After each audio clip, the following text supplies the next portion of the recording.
Praise the Lord. हम अपने संदेश के आज अंतिम तीसरे भाग में हम जा रहे हैं और हम सीख रहे थे लगातार बीते 2 दिनों से। इन अंतिम दिनों में, अंतिम समय में हमें परमेश्वर के करीब आना है और आज हम इस बात को देखेंगे। हमारे संदेश के आखिरी भाग में, हमारे संदेश के अंतिम पार्ट में हम आपको बताना चाहते हैं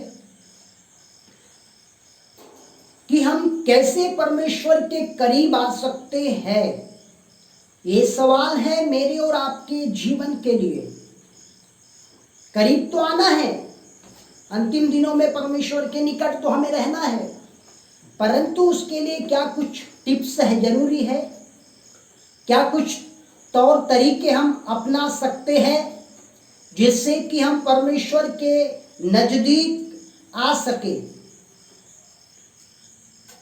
आज सभी सुनने वाले मेरे प्रिय भाई और बहनों से, प्रभु के दास और दासियों से हमारा आग्रह है कि अवश्य आप आज के इस संदेश को शुरू से आखिरी तक जरूर से सुनिएगा।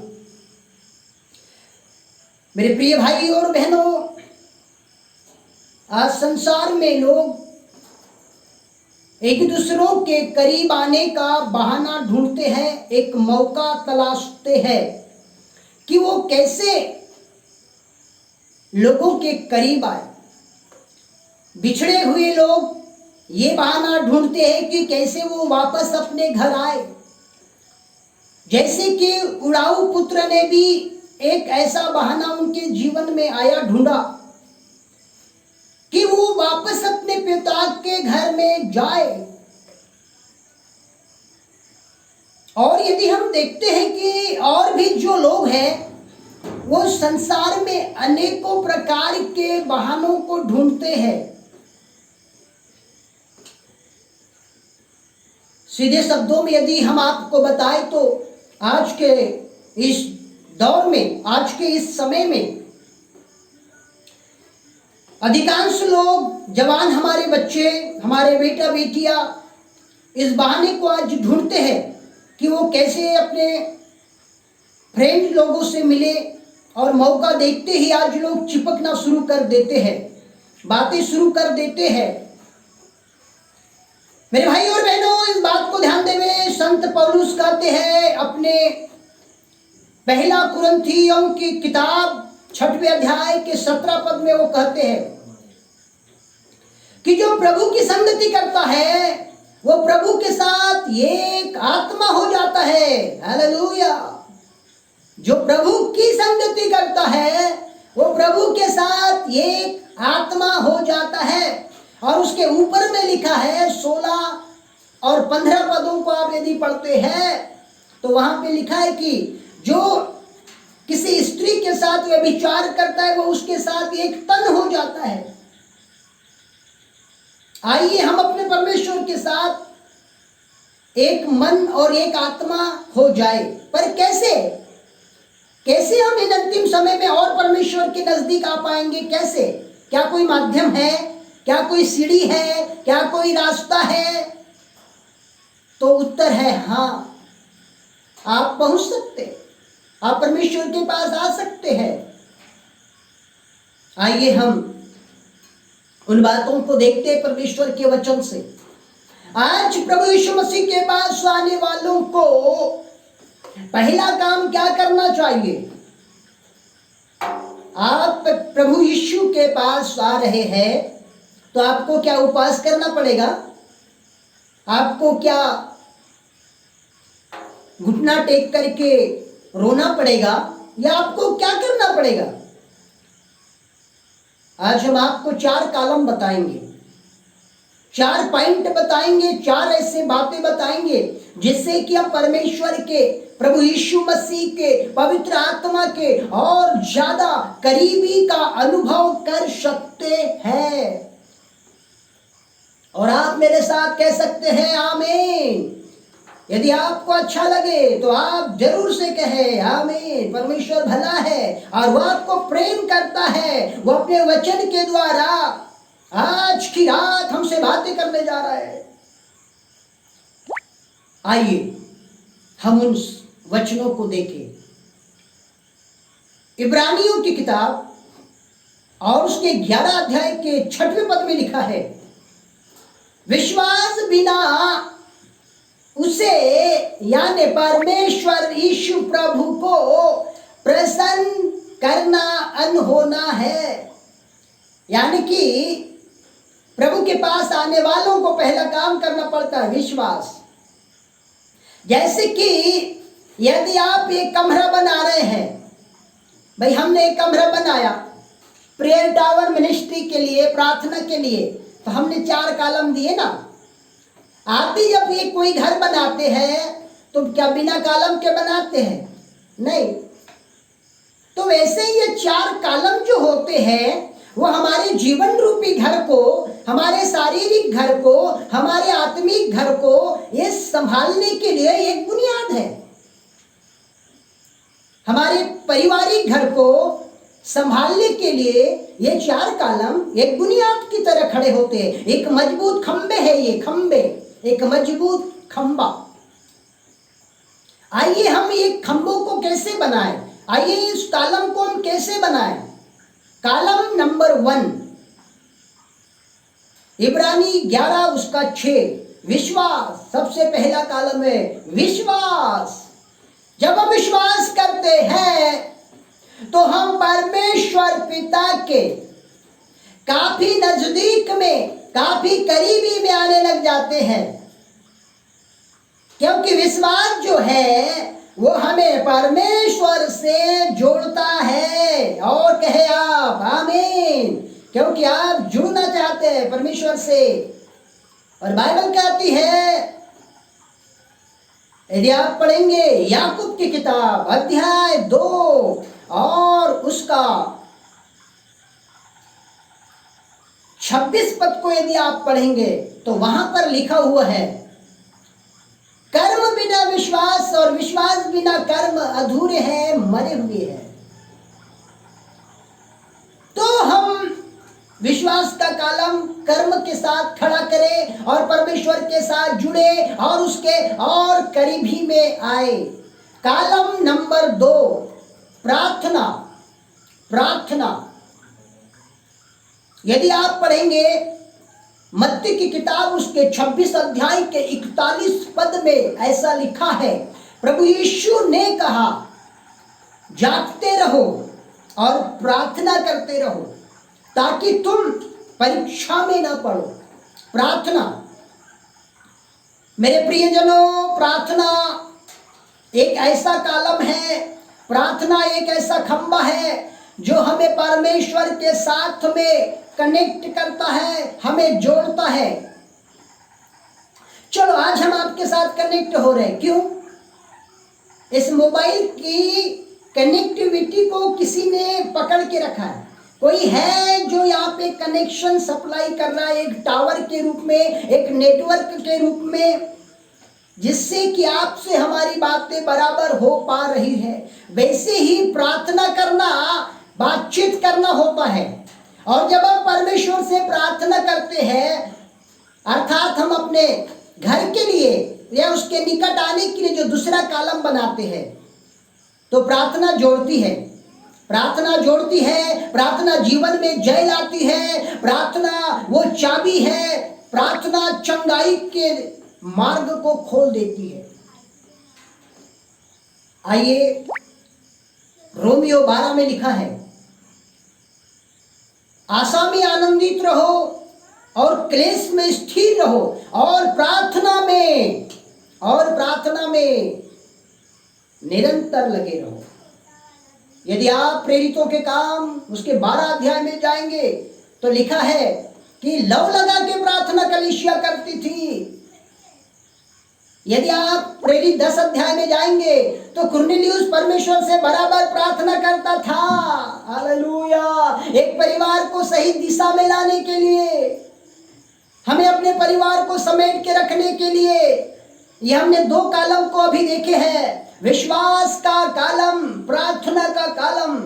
कॉलम नंबर 3 आइए हम देखें संगति, संगति फेलोशिप, एक दूसरों से मिलना ना छोड़े। क्या कहती है बाइबल? एक दूसरों से मिलना ना छोड़े। जैसे कि कितनों की रीति रिवाज थी, पर हमारी ऐसी रीति रिवाज ना हो, एक दूसरों को छोड़ने की या भूलने की आदत ना हो। हम एक दूसरों से मिले, संगति करें, फेलोशिप करें।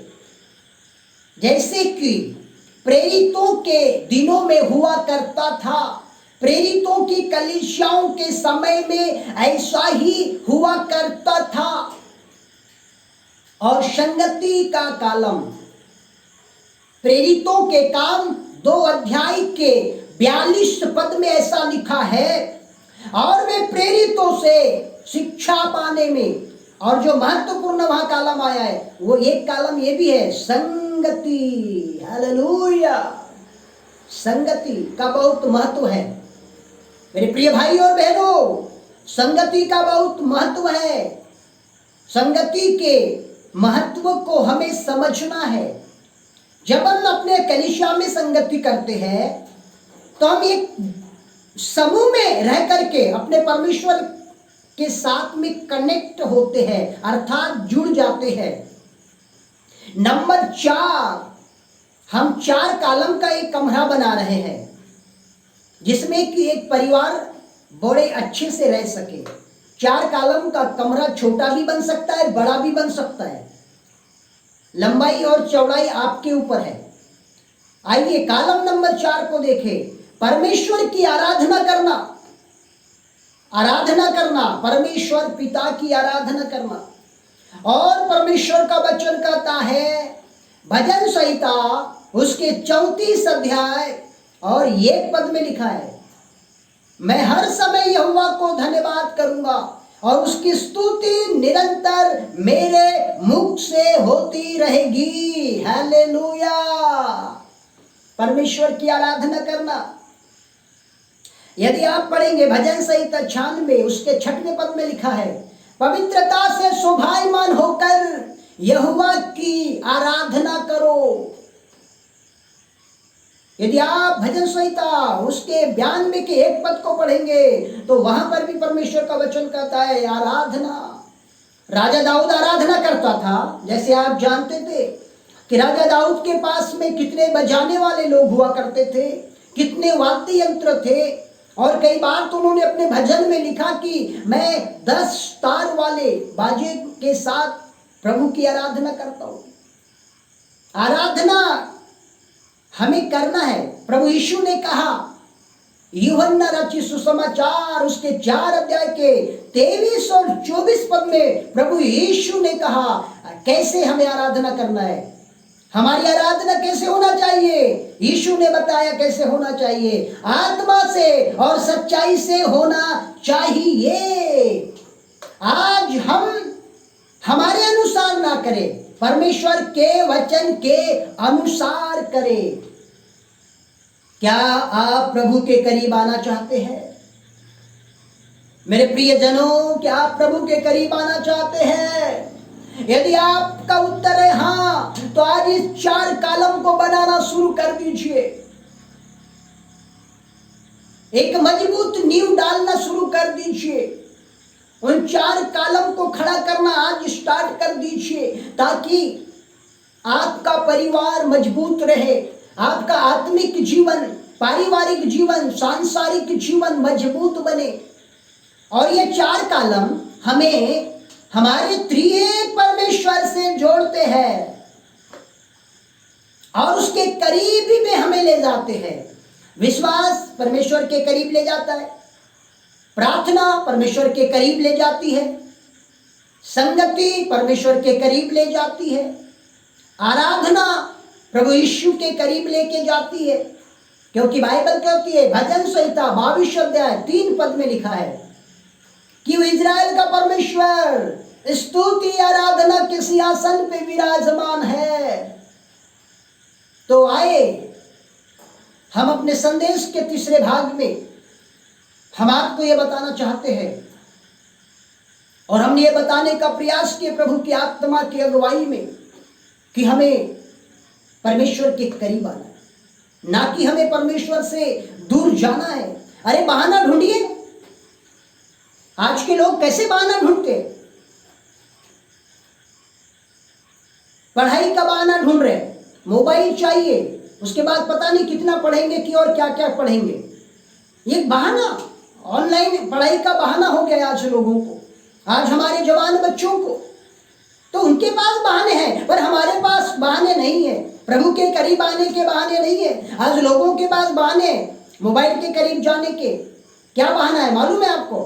ऑनलाइन पढ़ाई शुरू हो गई है। ये कितना अच्छा बहाना है ना, मोबाइल के करीब जाने का, फिर धीरे से उसमें और भी अनेकों साइड में जाकर के खोलने का। माँ बाप सोचते हैं हमारे बच्चे ऑनलाइन पढ़ाई कर रहे हैं। क्या मौका परमेश्वर ने आपको और मुझको दिया है। क्या मस्त लॉकडाउन चल रहा है, क्या अच्छी संगति हम कर सकते हैं, कितने मस्त कॉलम खड़े कर सकते हैं। हम इन 4 कॉलम के द्वारा बिल्डिंग के ऊपर बिल्डिंग और भी खड़े करते चले जा सकते हैं। ये मजबूती को दर्शाता है, ये कॉलम मजबूती को दर्शाता है। जब ये 4 कॉलम रहेंगे हम मजबूत हो जाएंगे, हमें कोई हिला नहीं सकता, हमें परमेश्वर के करीब आने से कोई रोक नहीं सकता। हालेलुया। संत पौलुस कहता है, कौन हमें प्रभु के प्यार से अलग कर सकता है? कौन हमें प्रभु यीशु के करीब आने से रोक सकता है? क्या मेरी गरीबी मुझे प्रभु के पास आने से रोक सकती है? नहीं। क्या मेरी गाड़ी पंचर हो गई तो क्या मेरे पास कोई साधन नहीं है? मैं कैसे संगति में जाऊं? मित्रों, संगति करने के लिए साधन नहीं लगता, मन लगता है। आप जहां हैं, जिस हालत में है, वहीं आप बैठिए। प्रभु के संगति में आप आइए, अपने कॉलम को खड़ा कर दीजिए और इस प्रकार से हम प्रभु यीशु के संगति में आ सकते हैं। बहाने ना बनाए, परमेश्वर के करीब आए। करीब आने का माध्यम हमने बताए, प्रार्थना, विश्वास, संगति और उसकी आराधना करना। मेरे प्रिय भाई और बहनों, प्रभु यीशु मसीह वो चाहता है कि हम उसके साथ रहें। आदत बना लीजिए, खुदा के साथ चलने की आदत बना लीजिए। क्योंकि सांसारिक जीवन में जब साथ रहेंगे, जब सांसारिक जीवन में करीब रहेंगे ना, तो स्वर्ग में भी करीब रहना पड़ेगा ना बाबा। इस धरती पर भी करीब रहोगे तभी तो स्वर्ग में भी करीब रहने का आदत बन जाएगी, हैबिट बन जाएगी ना। अभी आज के लोग देखो भला, आज के जवान तो पति पत्नी एक दिन भी एक साथ अलग अलग रहने के लिए इच्छा नहीं मानती। दिल है कि मानता नहीं, क्या करेगा बेचारा। कभी कभी मेरे दिल में ख्याल आता है, बीच बीच में जहां पत्नी है वहां चले जाता है। क्या करोगे, दिल है कि मानता नहीं। मेरे भाई और बहनों, आप समझ जाइए, आज ही मौका है, आज ही मौका है। पवित्र आत्मा आपको बोल रहा है, पवित्र आत्मा आपसे बातें कर रहे हैं, पवित्र आत्मा आपको अपने वचन से आगाह कर रहा है कि आज आप प्रभु के करीब आने का बहाना ढूंढ लीजिए।